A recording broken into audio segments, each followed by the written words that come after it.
लोग बहुत सावधानी से इधर देख करके कथा सुनो। थोड़ी देर की कथा है, आज कथा का विश्राम है, इसलिए बड़े सावधानी से भाव से कथा श्रवण कीजिए। और अब हमारी एक प्रार्थना है, जो लोग बीच में उठते हैं, आप लोगों को पता है कितने लोग बाहर खड़े हैं जिनको जगह भी नहीं मिली है, और आप बीच में बैठे हैं, आगे बैठे हैं, इधर बैठे हैं। आपको जरूरी काम से जाना था तो आपको पीछे ही बैठना चाहिए। वो लोग जो बेचारे बहुत भावुक हैं कथा, उनको स्थान मिलना चाहिए। अब जो भी बैठे हैं वो बैठे रहना है। अब जब तक कथा चल रही है उठ करके नहीं जाइएगा, और अगर आप जाओ तो ऐसे जाना कि हमको नहीं पता चलना चाहिए कि आप जा रहे हो। कई लोग हैं वो ऐसे खड़े हो, अरे तो जाओ, बीच कथा में क्यों आप? पीछे वाले भी देखते हैं बेचारे, तो लगता है कि फिर आप वहीं बैठ जाते जहां साइड से निकल जाते। बीच में कथा में एक तो हमारा स्वभाव है, ना तुम इधर देखते ना इधर देखते, हम सीधे देख के ही कथा कहते हैं। इसके पीछे भी कारण है, कई बार लोग कुछ हरकत करते दिख जाते हैं ना तो मैं कथा भूल जाता हूं। अब कोई पानी पीता दिख जाता है तो मन में आती है, भाई 3 घंटा से मैंने तो पिया नहीं, तुम पी रहे हो। कई लोग हैं वो कुछ करते दिख जाते, तो इसलिए मैं सामने देखता रहता हूँ। ज्यादा लोग कुछ करते रहते तो मैं ऊपर देखता हूँ, कथा मेरी उसमें विघ्न ना हो। इसलिए जो लोग बीच में उठने का मन बनाते हैं वो एक बार बाहर, हमको तो देखा नहीं जाता, दया आती है, देखो यहाँ कितने लोग खड़े बाहर, उनको स्थान ही नहीं मिला है। तो इसलिए आप लोग अपने स्थान की गरिमा रखो, बैठे रहो, कथा सुनो। भगवान अब गृहस्थाश्रम में प्रवेश कर गए।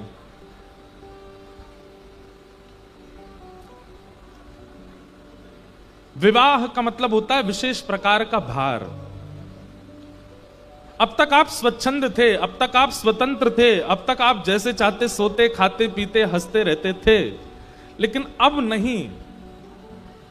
अब आपके जीवन में एक जिम्मेवारी प्रारंभ हो जाती। ये माताओं के लिए भी बात, एक विशेष प्रकार की जिम्मेवारी शुरू हो जाती है। क्यों विवाह के ऊपर इतने मजाक की बातें की जाती हैं, विवाह का नाम लेती हंसी उड़ा दी जाती है? क्यों भाई? अब तू स्वतंत्र नहीं है, अब तुम्हारी स्वतंत्रता गई। अब जितना जीना था अकेले तुम जी लिए हो, अब तुम किसी के अधीन ही रहोगे, अब तुम्हारी अधीनता प्रारंभ है। तो भगवान जो कि परब्रह्म है, अब वो अधीन हो गए हैं, अब वो गृहस्थाश्रम में आ गए हैं। लेकिन श्री रुक्मणी जी का स्वभाव ऐसा है कि ठाकुर जी को अधीनता का अनुभव ही नहीं होता। इसलिए श्रीमद् भागवत जी में प्रणय कलह का प्रसंग आता है। प्रणय कलह का मतलब क्या है? बहुत दिन हो गए शादी को, ठाकुर जी बोले यार ये हमसे लड़ती नहीं है, ये हमसे कभी कुछ कहती नहीं है, हम रात को विलंब से आते हैं, इसको कभी संकोच ही नहीं होता, हम इनके द्वारा बनी गई सामग्री की प्रशंसा नहीं करते, ये हमसे कभी लड़ती नहीं है। ठाकुर जी बोले आनंद नहीं आ रहा है, ऐसा कुछ हो कि लड़ाई हो। इसलिए प्रणय कलह का प्रसंग है भागवत जी में। भैया ने यहां भीतर वाले तो मत बोलो, धीमे। तो क्या बता रहा था मैं? हाँ, प्रणय कलह। एक दिन ठाकुर जी मन में सोच के आए, आज हम लड़ेंगे रुक्मणी से। लड़ती नहीं है कभी भी रुक्मणी जी। कई बार पीली पोशाक निकाल के रखती हैं कि स्नान के बाद आप पीले वस्त्र पहनना। तो ठाकुर जी देखते हैं तो फिर सोचते हैं लड़ेगी अगर मैं नीले पहनूं तो नीले पहन लेते हैं। लेकिन रुक्मणी जी कुछ नहीं, अरे आप तो बहुत सुंदर लग रहे हैं, मैंने तो पीले निकाले लेकिन आप नीले में और ज्यादा अच्छे लग रहे हैं। ठाकुर जी बोले ये भी कोई बात है, हमने तो इसलिए पहने कि हमसे लड़े, ये लड़ती नहीं है।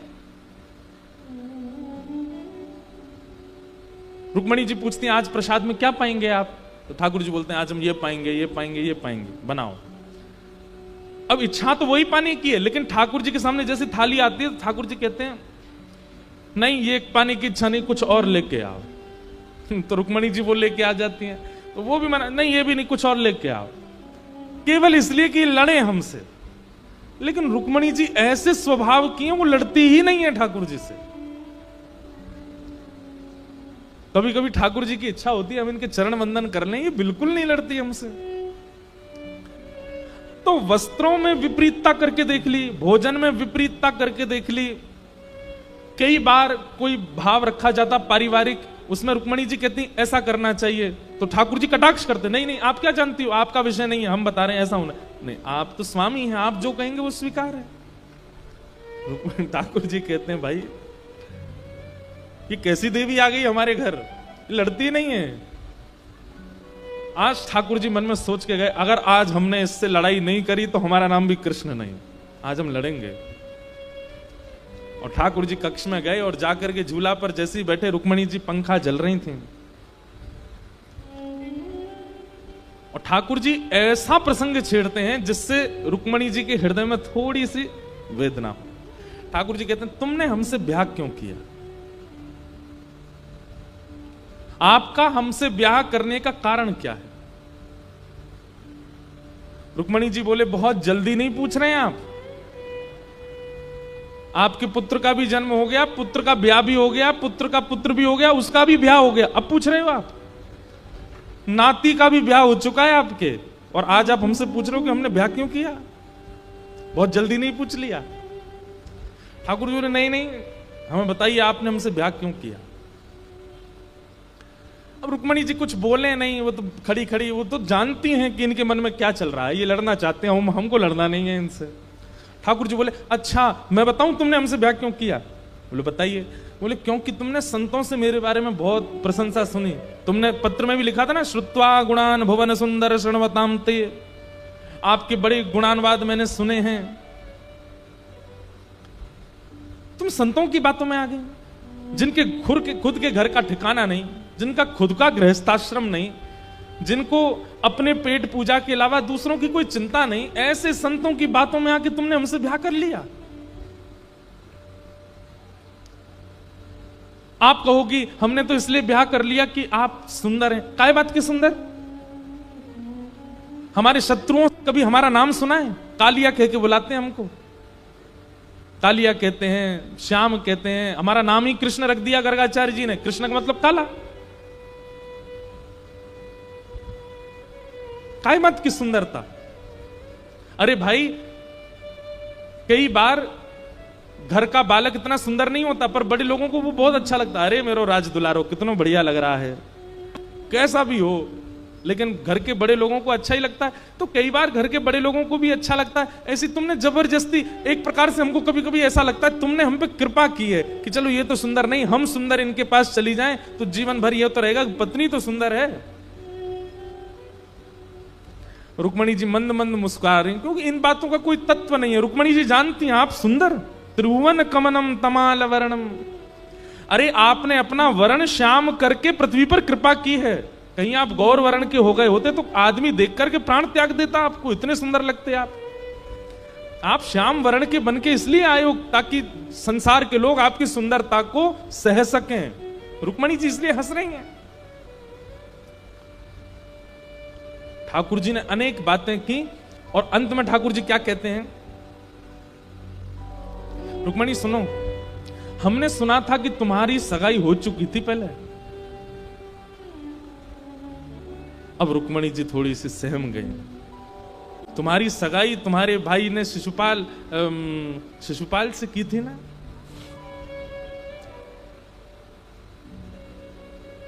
क्या कमी थी शिशुपाल में? रूपवान, गुणवान, धनवान, संपत्तिवान, सब कुछ तो था।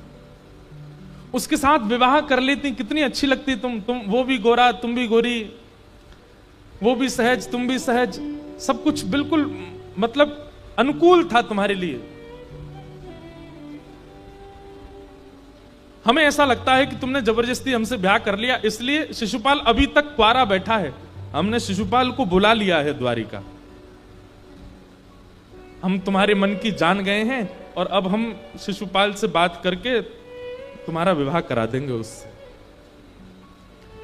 जब इस हद पर ठाकुर जी पहुंच गए कि ये कहने लगे कि हम तुम्हारा ब्याह करा देंगे शिशुपाल से, ये बात सुनकर के रुक्मणी जी को क्रोध तो नहीं आया, पर वो सह ना पाई और मूर्छित होकर गिर पड़ी, वहीं बेहोश हो गए।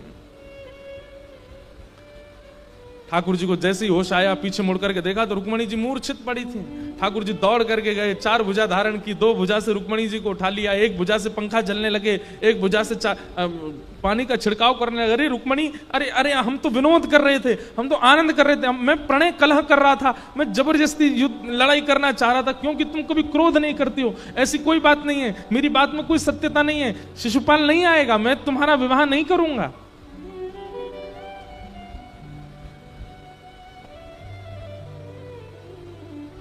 रुक्मणी जी को होश आया, और जब रुक्मणी जी को होश आया, ठाकुर जी ने रुक्मणी जी के नेत्रों में देखा तो अश्रु प्रवाह, और हाथ पकड़ लिया ठाकुर जी का, और हाथ पकड़ के रुक्मणी जी कहती हैं, स्वामी आप कुछ भी कहिए, मुझे सब स्वीकार है, लेकिन आप अपने से कभी दूर जाने की चर्चा भी मत कीजिएगा मुझसे। जो स्थिति ब्रजवासियों की हुई, जो स्थिति ब्रज की गोपियों की हुई, जो स्थिति किशोरी जी की और सब ब्रज वनिताओं की हुई है, उस स्थिति को हम सहन नहीं कर पाएंगे। आपसे कृपा करके निवेदन है, जीवन भर आप चाहे जो कह लीजिएगा, लेकिन मैं आपसे दूर हो जाऊं, ये बात आप कभी मत कहिएगा। क्योंकि क्रोध तो मुझे नहीं आएगा, लेकिन आज तो मूर्छा हुई है, कल को अगर ये बात कही तो प्राण चले जाएंगे। आप बस ये चर्चा मत करना। ठाकुर जी ने रुक्मणी जी के हृदय से अपने हस्त कमल को लगा लिया और प्रेम भाव से श्री रुक्मणी जी को स्वीकार किया। ऐसे भगवान का गृहस्थाश्रम है। कितनी अनुकूल हैं रुक्मणी जी, बिल्कुल नहीं लड़ती, बिल्कुल नहीं झगड़ती ठाकुर जी से, सब अनुकूल। लेकिन ये बहुत दिन तक चलने वाला नहीं था। तभी ठाकुर जी का दूसरा विवाह हुआ जामवती के साथ, और जामवती के बाद तीसरा विवाह हुआ ठाकुर जी का सत्यभामा के साथ। और जो सत्यभामा है, ये थोड़ी सी शासन करने वाली, इनके मारे ठाकुर जी चुप ही रहते हैं, कुछ नहीं कहते, क्योंकि इनके आगे किसी की नहीं चलती है पूरे द्वारिका में। सत्यभामा को अपने रूप का बहुत अभिमान है, और सत्यभामा को इस बात का भी अभिमान है कि श्री कृष्ण मेरी ही सुनते हैं, मेरे अलावा किसी की नहीं सुनते, भले ही कितनी पत्नियां हो इनकी। पर अगर सत्यभामा कह दे कि आप इधर बैठ जाइए, तो ठाकुर जी उधर ही जाके बैठते हैं, ऐसा शासन करती। लेकिन शासन से ठाकुर जी को दिक्कत नहीं है। ठाकुर जी के मन में भाव आता है कि इसको कभी कभी अभिमान हो जाता है, उस अभिमान को कैसे नष्ट किया जाए। सत्यभामा को अपने रूप का बहुत अभिमान है कि मैं सबसे सुंदर हूं। लेकिन एक बात बताएं बंधुओं, चाहे भाई लोग हों चाहे हमारी बहनें हों, सुंदरता मुख पे नहीं होती, सुंदरता त्वचा पे नहीं होती, सुंदरता आंखों में नहीं होती, सुंदरता नाक में, होठों पर या बालों में नहीं होती, सुंदरता स्वभाव में होती है। कोई व्यक्ति रूप का बहुत सुंदर है, लेकिन स्वभाव का अच्छा नहीं है ना, उसको आप ज्यादा दिन तक स्वीकार नहीं कर पाओगे। बुरा नहीं मानिएगा, पूरे भारत में सुंदरता का प्रदर्शन करने वाले सबसे ज्यादा लोग बंबई में हैं। किनकी तरफ मेरा संकेत है सब जानते हैं, लेकिन वो स्वभाव के अच्छे नहीं है, उनका स्वभाव मधुर नहीं है, उनकी विचारधाराएं अच्छी नहीं है, उनकी बोली चाली और व्यवहार अच्छा नहीं है। ऐसी सुंदरता किस काम की?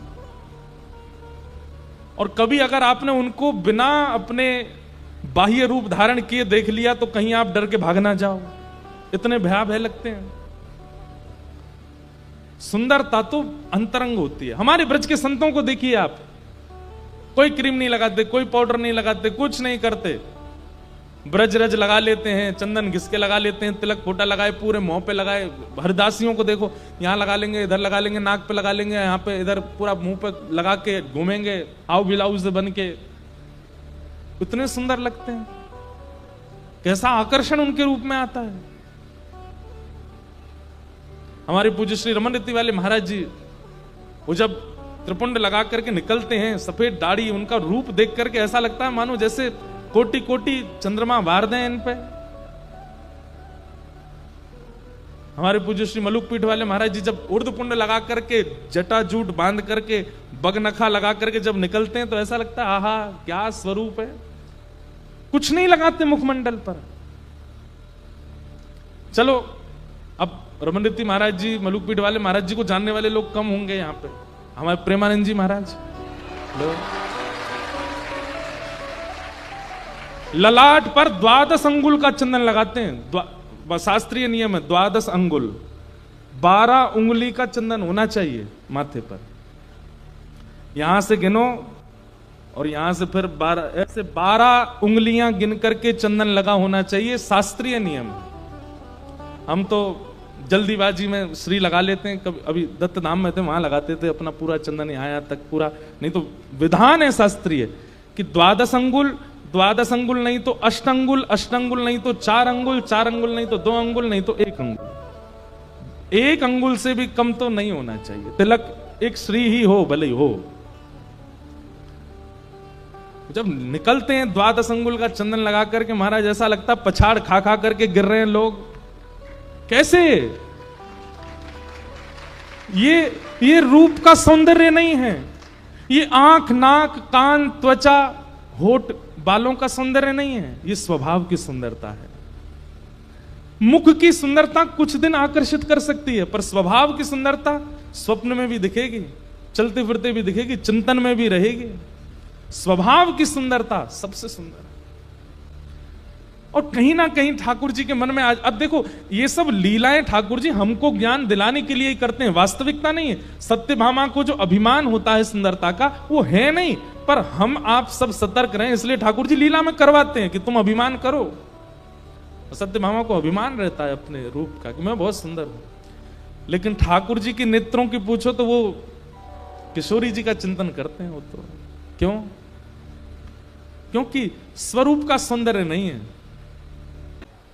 तो वादना यमुना जी को जल ज्यादा श्याम वर्ण को है गयो, और जैसे ही नौका आकर के किनारे लगी तो एक एक करके सब सखी उतरन लगी। जैसे ही किशोरी जी के उतरवे को समय आया, सब लोग इधर देखो, तो ललता विशाखा अपने एक हस्त नीचे रखें कि उन पर चरण रखें, एक हाथ ऊपर पकड़ें, ऐसे पकड़ के उतारें। तो किशोरी जी नीचे उतरते समय यमुना जी की ओर देखें तो किशोरी जी को एक सखी दिखाई दे यमुना जी में, और तुरंत नौका से उतर करके श्री किशोरी जी यमुना जी के तट पर बैठ गई हैं और उस छवि की ओर देख रही हैं, और देख करके कह रही हैं, अरे तुम कौन हो? तुम तो बड़ी सुंदर हो, तुम कौन से गांव की रहने वाली हो? तुम्हारा नाम कहाँ है? अरे देखो तो तुम्हारी आंख कितनी सुंदर है, ये सिर पर तुमने गजरा कितना सुंदर पहनो है ना, ये गले को हार भी बहुत भार हो है, ऐसे में मेरी कीर्ति मैया भी पहना में। अरे सखी तू एक काम कर, बोलती जा रही है, तू हमारे यूथ में आ जा। ये ललता विशाखा बहुत सुंदर श्रृंगार करेंगी, ये मेरो श्रृंगार करें, तेरो श्रृंगार करेंगी, तो ते बतियामेंगी, तेरे संग भोजन करेंगी, तेरे संग डोलेंगी। अरे तू शर्म काहे को कर रही है? कछु बोल क्यों ना रही?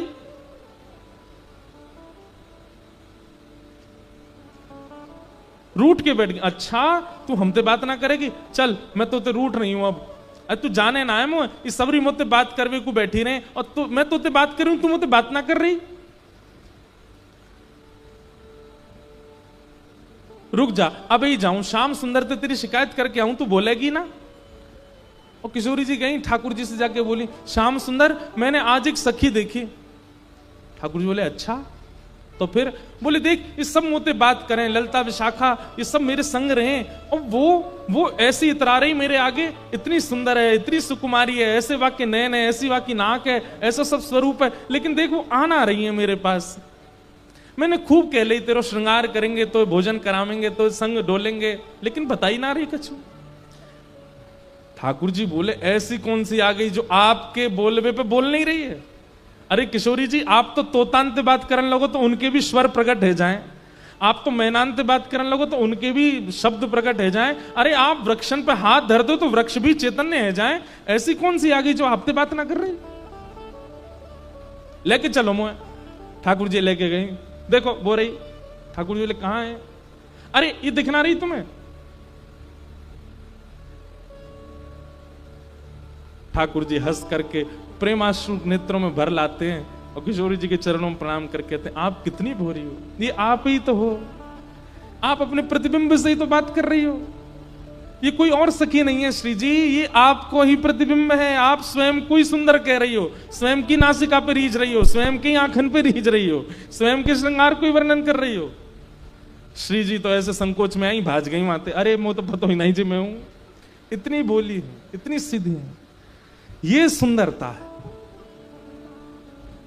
मुख की सुंदरता नहीं, श्रृंगार की सुंदरता नहीं, स्वभाव की सुंदरता। अगर आपके मुख से एक बार श्री राधा निकलता है, एक बार श्री कृष्ण निकलता है और उनके गुणों से आप युक्त नहीं हो, तो आपको नाम लेने का अधिकार नहीं है। ये ऐसे ऐसे आचार्यों की वाणियों को पढ़ा कीजिए और उनके तरह अपने अंदर गुण लाना प्रारंभ कीजिए, वो स्वभाव युक्त कीजिए। भगवान की जो तृतीय पत्नी है सत्यभामा, उनको थोड़ा अभिमान है। ठाकुर जी बोले सत्यभामा को अभिमान दूर करवे के काजे कछु तो करना पड़ेगा। और स्वयं ठाकुर जी क्यों नहीं कर रहे? डरते हैं, इनसे क्या कहेंगे हम। और मान का हनन जो करे उन्हीं का नाम है हनुमान। जो मान का हनन करे, हनुमान शब्द का अर्थ ही है ये, जिनकी सन्निधि में जाकर के अगर मान का हनन ना होता हो वो हनुमान नहीं। ठाकुर जी ने स्मरण किया, हनुमान जी महाराज जल्दी पधारो। हनुमान जी महाराज द्वारिका आए। ठाकुर जी ने जाकर के, इधर देखो इधर देखो, ठाकुर जी ने जाकर के अपनी सब पटरानियों को बुलाया और पटरानियों से कहा भैया देखो आज हमारे यहां एक अतिथि आ रहे हैं। सब पटरानी बोली कौन आ रहे हैं? बोले साक्षात श्री अनंत बलवंत हनुमान जी महाराज। हनुमान जी का नाम सुनते सब प्रसन्न हो, बोले ये तो त्रेता युग में आपके राम अवतार में थे, द्वापर में भी बोले वो तो चिरंजीवी हैं, चारों युग प्रताप तुम्हारा, चारों युगों में रहते हैं। बोले हमारी इच्छा है कि एक बार हम, ये भागवत जी की कथा नहीं है, ये अन्य भावों से कथा आती है। तो भगवान ने हनुमान बोले हमने हनुमान जी को बुलाया है कि आओ हमारी द्वारिका में दर्शन कर जाओ। तो रुक्मणी आदि बोली हम पकवान बनाए, हम लड्डू बनाए, हमने सुनी उनको प्रसाद का बड़ा अभ्यास है।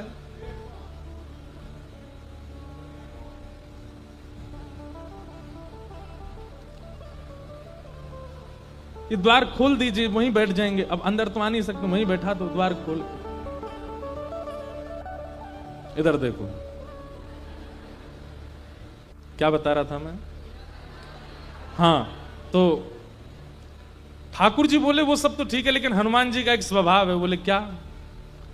वो हमको अकेले प्रणाम नहीं करते। तो बोले साथ में सीता जी होनी चाहिए तभी प्रणाम करते हैं। अब सब पटरानियां एक दूसरे का मुख देखने लगी, तो फिर हम क्या करें? अब सीता जी तो नहीं है। बोले सीता जी तो नहीं है, पर सीता जी के नैन कैसे हैं? मृग जैसे नैन हैं, सीता जी की ऐसी तोता जैसी नाक है, सीता जी के ऐसे ओष्ठ हैं, सीता जी के ऐसे गाल हैं, सीता जी के ऐसे केश हैं, सीता जी बोलती हैं तो ऐसे बोलती हैं। ठाकुर जी वर्णन करने लगे सीता जी का। अब सब पटरानियां सुनकर के कह रही हैं ओहो अच्छा किशोरी जी ऐसी हैं, किशोरी जी सत्यभामा का ये सारे गुण तो मुझ में हैं, मैं बन जाती हूं सीता जी। भगवान बोले हाँ आप ही बनो। जबकि सीता जी ही रुक्मणी बन करके आई हैं, पर भगवान की लीला को रुक्मणी जी समझ रही हैं कि ये क्या करना चाह रहे हैं। सत्यभामा बोली कि मैं बिल्कुल वैसा ही श्रृंगार करके आऊंगी, वैसे ही बैठूंगी, वैसे ही बोलूंगी जैसे आपने बताया, आप चिंता मत करो। हनुमान जी को बुलाइए, आप संकोच मत करो। ठाकुर जी बैठे सिंहासन पर, बगल में आकर के सत्यभामा बैठ गई। और आज ठाकुर जी धनुष बाण आदि लेकर के बैठे हैं। बोले भैया राम बन जाएं आज हम, तभी प्रणाम करेंगे हनुमान जी। हनुमान जी आए, कीर्तन करते हुए, उछलते नाचते कूदते हुए श्री हनुमान जी महाराज आए। और जैसे ही आकर के सिंहासन पर बैठे ठाकुर जी को देखा, नेत्र सजल हो, आहा मेरे राम, मेरे प्राण, मेरे सर्वस्व। लेकिन जैसे ही सत्यभामा जी को देखा, आंसू आंसू सब पहुंच गए उनके। ठाकुर जी से बोले ठाकुर जी आपने क्या कर दिया? भगवान बोले क्या हो गया? आप जानते हैं कि जब तक जानकी जी बगल में ना हूं मैं आपको प्रणाम नहीं कर पाता हूं। आप ये जानते हुए भी आपने जानकी जी कहां भेज दी, पता नहीं कौन किनको बैठा लिया अपने बगल में। ऐसे मत बोलो, ये जानकी जी ही तो हैं। ऐसी मृगनयन जानकी जी के, ऐसी नासिका जानकी जी की, ऐसे ही ओष्ठ जानकी जी के, ऐसा ही स्वरूप जानकी जी का। रावण बोला क्षमा करें महाराज, मैं रावण के यहां गया था लंका में, और वहां जब मैंने वहां की सुंदर मंदोदरी आदियों को देखा था, उनका रूप भी इतना सुंदर था, मृग जैसे नेत्र थे, उनकी भी नासिका तोता जैसी थी, उनके भी गाल गुलाबी थे, उनके भी केश ऐसे थे, पर राम नाम का और राम स्मरण का अंजन केवल एक नेत्रों में था, और वो था सीता जी के। वो नेत्रों में वो श्रृंगार नहीं था, क्योंकि अशोक वाटिका में बैठी थी, वहां श्रृंगार की व्यवस्था नहीं थी, और वहां बिना श्रृंगार की व्यवस्था में भी उनका रूप लावण्य ऐसा था कि मानो जैसे चंद्रमा को भी कभी कभी लज्जा हो जाती हो। क्यों? क्योंकि उनके रूप में संसारी सौंदर्य नहीं था। उनके एक एक अंग को देख करके ऐसा लगता था मानो एक एक रों से राम राम राम राम प्रकट हो रहा हो। और आपके बगल में जो इस वक्त बैठी हैं, उनके किसी भी रों से आपका नाम उद्दीपित नहीं हो रहा है। इसलिए क्षमा करें, मैं आपको दंडवत प्रणाम नहीं करूंगा। सत्यभामा जी तो रो रो के बेहाल हो गई, उनका सारा अभिमान चूर चूर हो गया। और तभी वहां पर लड्डू लेकर के, प्रसाद लेकर के, जैसे कोई अन्य घर के सदस्य सामान लेकर के आते हैं पवाने के लिए, ऐसी सब सखियां आ रही थी। उन्हीं के बीच में से रुक्मणी जी आई, और जैसे ही लड्डू सामने पधराया और राम हनुमान जी ने जैसे ही रुक्मणी जी को देखा, तुरंत करताल उठा करके नृत्य करने लगा। हाँ, मेरी माँ आ गई, मेरी माँ आ गई, चरणों में दंडवत प्रणाम किया। और रुक्मणी जी के चरणों में निवेदन करे, ने किधर किसको, इधर किसको, इधर किसको, सत्यभामा आपने किधर आओ, आप इधर बैठो। और जैसे ही रुक्मणी जी बैठी, दोनों की भले आप सत्यभामा जी का जो अभिमान था वो टूट गया, जाने किस स्थिति में पहुंच गया। सत्यभामा जी को पता लग गया कि भाई ये रूप का अभिमान मुझे नहीं करना चाहिए। मान का हनन किया सत्यभामा जी के। तो बड़ी लीलाएं हैं ठाकुर जी के गृहस्थ आश्रम में, बड़े सुख हुए। भगवान के 8 पटरानियां हुई, फिर भौमासुर नाम का एक राक्षस था, उसके यहां 16,000 राजकुमारियां बंदी थी। उनके यहां से ठाकुर जी सबको मुक्त करा करके लाए, और भगवान ने उनके साथ विवाह किया। 16,108 ये भगवान की पटरानियां हैं। इनमें 8 पटरानियों में प्रथम रुक्मणी जी, द्वितीय जामवती जी, तृतीय सत्यभामा, और चतुर्थ हमारी कालिंदी श्री यमुना जी। वहां जाकर के उन्होंने तप किया। तो 10 से 16 अक्टूबर तक, शायद यही तिथि है, जाने 11 से 17, हमें पता, यही है शायद संभव। शरद पूर्णिमा के बाद है, शरद पूर्णिमा उत्सव गोवर्धन में है, उसके बाद बद्रीनाथ में है। अत्यंत ज्ञानवर्धक प्रसंग है। अगर आपको केवल बैठ करके ध्यान, साधना, योग आदि के विषय में जानना हो, उस कथा को जरूर सुनिएगा। ठाकुर जी ने बैठ करके वहां पर ऐल गीत, वहां पर उद्धव जी महाराज को कई भाव ठाकुर जी ने सुनाए हैं। दत्तात्रेय के 24 गुरुओं का प्रसंग आदि आदि बहुत सारे प्रसंग उसमें विद्यमान है, जो द्वारिका में ठाकुर जी ने उद्धव को सुनाए। उन्हीं विषयों पर चर्चा हम वहां करेंगे बद्रीनाथ में। साईं को भी हम निमंत्रित करेंगे कि आप भी बद्रीनाथ पधारें, और वहां श्रीमन नारायण चतुर्भुज रूप में केदार खंड में बैठे हैं तपस्या। अब देखो बद्रीनाथ जी की एक अंतरंग बात बताऊं। हर व्यक्ति को वर्ष में एक बार बद्रीनाथ जरूर जाना चाहिए। वर्ष में नहीं जा सकते 2 वर्ष में जाना चाहिए, 2 वर्ष में नहीं तो 3 वर्ष। मतलब हमारा कहने का मतलब है अवसर मिले तो जाना चाहिए। क्यों?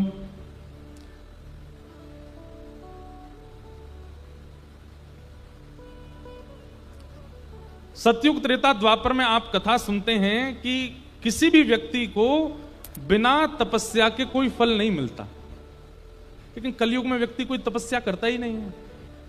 फिर कलयुग में फल कैसे मिल जाता है? जब हम तपस्या कर ही नहीं रहे तो हमको फल की प्राप्ति हो कैसे जाती? कर्म तो हम करते हैं, लेकिन फल कैसे मिल जाता है? इसलिए ऐसा बताया जाता है कि कलयुग में प्रत्येक मानव के नाम से संकल्प लेकर के बद्रीनाथ भगवान तपस्या कर रहे हैं। वो तपस्या करते हैं, फल हमको मिल जाता है कर्म का। नहीं तो प्राचीन काल में तो कर्म के बाद तपस्या, फिर फल प्राप्त होता है, या फिर कर्म से अगर फल मिल भी गया तो उसकी पूर्ति के लिए तपस्या करने जाना पड़ता है। लेकिन कलयुग में तप का कोई विधान नहीं है। क्यों? क्योंकि ठाकुर जी तपस्या कर रहे हैं। इसलिए कोई हमारे नाम से तपस्या कर रहा है और स्वयं ठाकुर जी तपस्या कर रहे हैं, और वो भी ऐसे नहीं सहजता में, लड़ झगड़ के तपस्या में बैठे हैं ठाकुर जी वहां पे। पहले केदारनाथ भगवान यहीं विराजते थे जहां बद्रीनाथ भगवान विराज रहे हैं। इसको केदार खंड कहा जाता है। और ये 6 महीने के लिए देवताओं का भ्रमण स्थल है, यहां देवता भ्रमण करने आते हैं। तो ठाकुर जी ने मन बनाया तो शंकर जी के पास जाकर के कहा कि हिमालय में हमको थोड़ी सी जगह दे दो, हम तप करना चाहते हैं। महादेव बोले क्षमा कर दें भगवान, मैं अपने स्वामी को तप की अवस्था में देख नहीं सकता, कोई जगह नहीं मिलेगी आपको, आप तपस्या करो, मैं देख ही नहीं पाऊंगा। आप हमें बताओ कितने दिन की तपस्या करनी, हम करेंगे आपके नाम से। ठाकुर जी बोले नहीं नहीं महादेव जी आप समझिए, हमको तपस्या करनी है। महादेव बोले बिल्कुल एक टूक जमीन नहीं मिलेगी पूरे हिमालय पर, आप तप नहीं करोगे, आपको क्या जरूरत है तपस्या की, आप परब्रह्म परमात्मा। भगवान बोले राजी राजी मानेंगे नहीं। तो फिर दूसरी लीला की, तो ठाकुर जी एक छोटे से बालक बन गए और वहीं बद्रीनाथ भगवान के नीचे तप्त कुंड है, तप्त कुंड के पास में एक छोटे बालक बनकर के रुदन करने लगे। यहां महादेव और पार्वती जी रोज तप्त कुंड में स्नान करने के लिए जाते। जैसे ही आप स्नान करने के लिए गए तो महादेव ने देखा एक नन्हा सा बालक रो रहा है। पार्वती जी अरे कोई देवता अपना बालक छोड़ गया है, देखो कितना सुंदर बालक, कितने सुंदर इसका मुखमंडल, कितने सुंदर हस्तकमल। महादेव बोले देवी हमको कोई माया लग रही है, इसको छूना नहीं। पार्वती जी बोली आपको तो सब जगह माया लगती है, अरे छोटा सा बालक, इतनी सर्दी है बाहर, माइनस में टेम्परेचर, बर्फ गिरती है बद्रीनाथ में। तो बोले इसको हम लेके जाए, और लेकर के गई, और जहां बद्रीनाथ भगवान अभी विराजमान है, यहां महादेव विराजते थे, यहीं पर ले जाकर के उस बालक को पढ़ा दिया। और खेलने के लिए थोड़ी देर बालक जब तक स्नान करें तब तक खेलता रहे।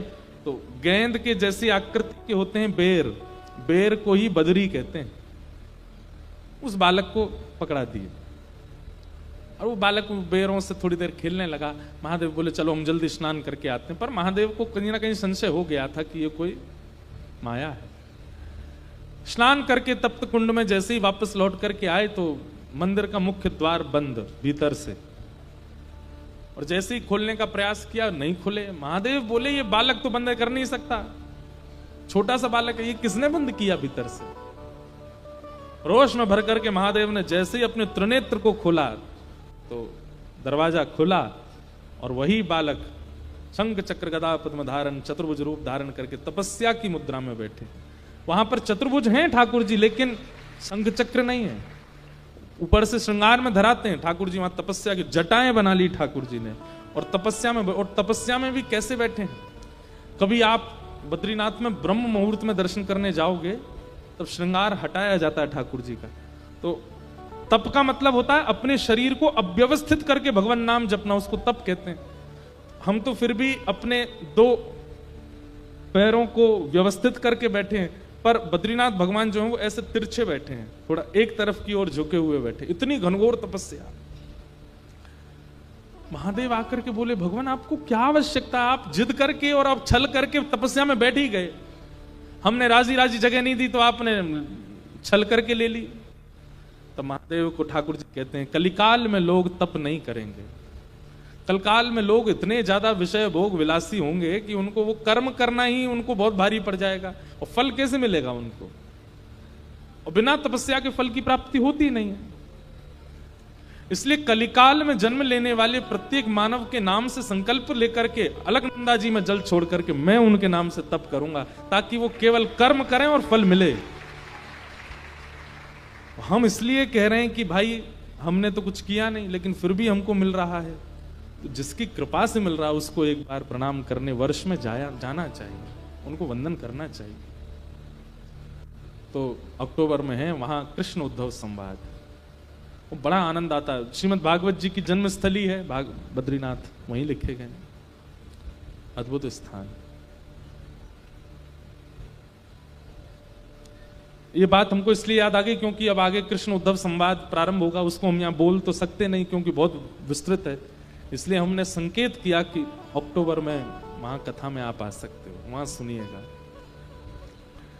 तो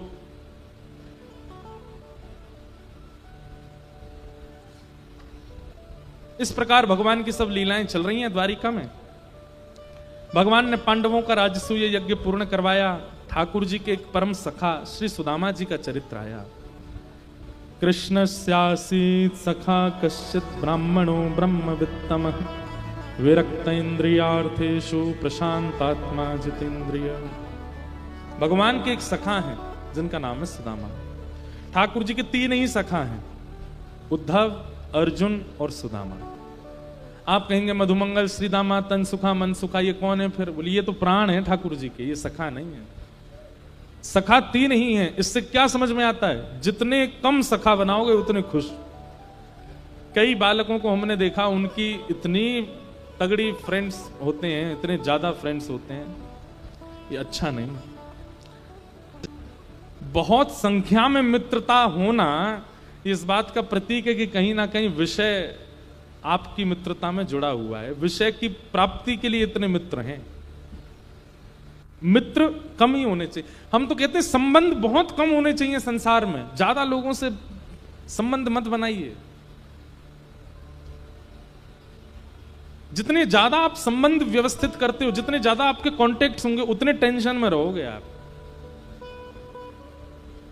जिसका फोन सबसे ज्यादा बजता है, बार बार आता है, वो बहुत टेंशन में रहता है। जिसके फोन 2-4 कॉल आते दिन में बहुत प्रसन्न रहता है वो।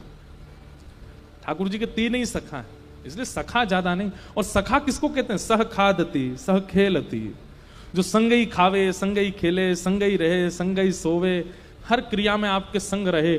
आप धनवान हो तो भी संग है, आपके पास कुछ नहीं हो तो भी संग है, कभी आपका संग ना छोड़ता हो, उसको सखा कहते हैं। भगवान ने 3 ही सखा बनाए।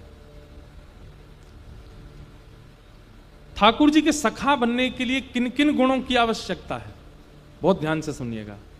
सबसे पहला, विरक्त इंद्रिय, इंद्रियों से विरक्ति, इंद्रियों के प्रति आसक्ति ना हो। 10 इंद्रियां हैं हमारे शरीर में, 5 ज्ञान इंद्रिय और 5 कर्म इंद्रिय। इन 10 इंद्रियों को जिसने अपने वश में रखा है, मतलब जीव के लिए भोजन नहीं कर रहे हैं, हम जीवित रहें इसलिए भोजन कर रहे हैं। नेत्रों के लिए नहीं देख रहे हैं किसी को कि इनको अच्छा लगे उसको देखें, जिनकी आवश्यकता है उन्हीं को देखते हैं। कानों को प्रिय लगे, हाथों को प्रिय लगे, त्वचा को प्रिय लगे, ऐसी वस्तुओं का सेवन नहीं। इन सब में कृष्ण विराजमान हो ऐसी वस्तुओं का सेवन, या ज्ञान विराजमान हो ऐसी वस्तुओं का उपभोगन, वो ठाकुर जी को प्रिय है। एक बात याद रखिएगा, बहुत चटोरे यदि हम हैं, चटोरे समझते हैं, तो ठाकुर जी से कहीं ना कहीं दूरी बनी रहेगी। क्योंकि ठाकुर जी कहेंगे जे गुण तो मेरो है, तू काई को लिया है अपने अंदर।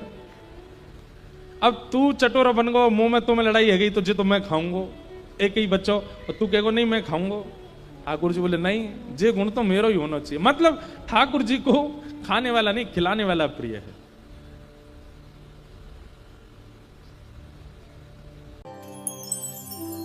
संत प्रवचन चैनल को सब्सक्राइब करो